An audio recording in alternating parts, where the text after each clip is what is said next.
Hey guys, I'm going to show you the step sequencer I made for the Launchpad Pro Mark 1, which works similar to how the Mark 3 works, but since the Mark 1, for example, cannot sequence external gear, this one can now. It can run on its own clock and you can set the tempo, or you run it as a slave and it receives MIDI clock and syncs and all that stuff.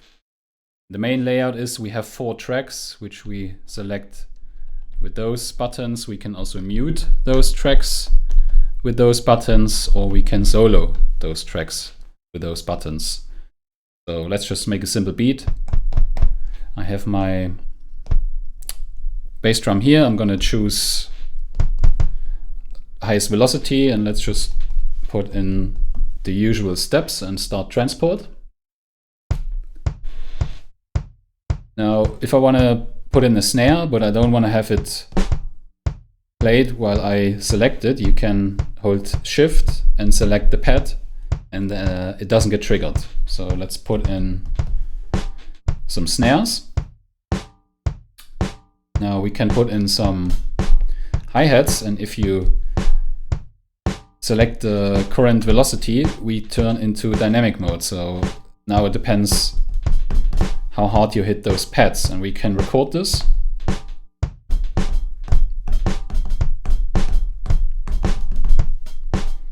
That's recorded, and we also have quantization for recording. So right now this button is white, that means 16th note quantization, orange means 32 note quantization, and blue means 8 note quantization.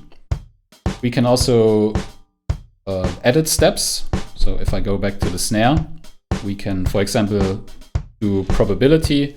If I hold this step, down here now is the probability, so maybe let's make 50%. Now it didn't get triggered. We can also trigger again. We can also set the velocity for that step again. Didn't trigger again. Maybe 4th time coming around. Now it came. And you hear it was lower velocity. We can also nudge steps. So if I hold this one here, the quantize button nudges it back, or the duplicate button nudges it a little in the front.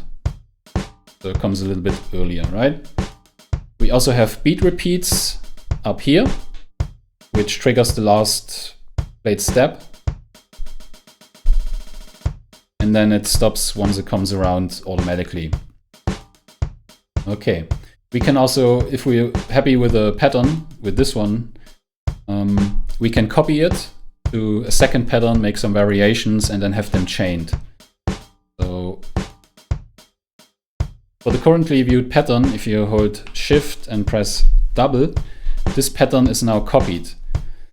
And let me stop that. And if I go in the track 1 settings, I hold that button. Those 4 buttons are the 4 patterns. And right now you can see we only have 1 pattern. So let's go to pattern 2. I only press this short, which means this is viewed now. And if I press double, this is now pasted. And if I play back, second pattern should be coming around. It's not, because it isn't chained. So if I hold this longer, now it is chained. Now you can see it here. Let's maybe add some variation so we notice this is the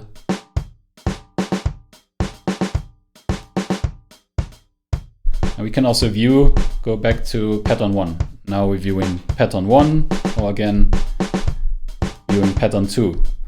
And the white highlight here shows which one is currently playing, right?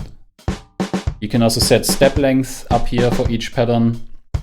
So you can have polymeter and all that kind of stuff.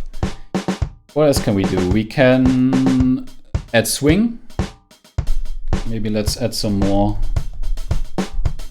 hi-hats so we noticed it.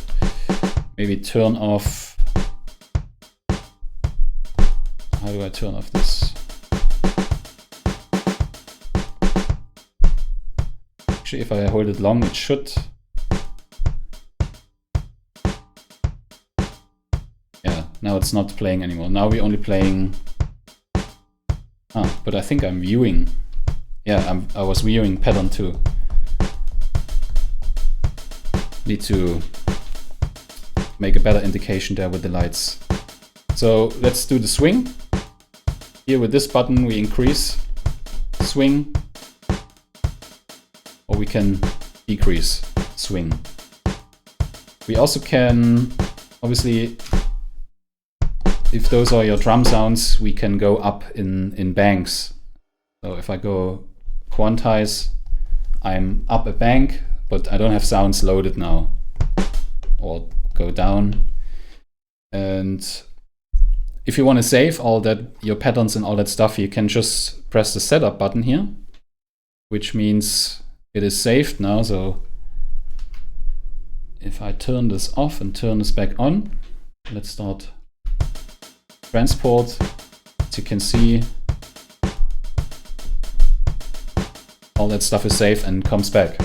So this is the main stuff for the sequencer. I also have different other modes, but they are not flashed out yet. I need to make them a bit nicer. They're just like placeholders at the moment. So up here we have node mode. Obviously we have device mode. So let's maybe, you can map this to parameters. So maybe do have the controller or key here for the distortion. Now it listens, and now I can. Yeah, but this isn't working, as I can see. It is working now. Maybe let's. And it depends. If you hit it hard, it will be instant. Or if you hit the pad slow, it will slide or fade between those, or morph between those settings, parameters. Let's try it again. Do it really. Yeah.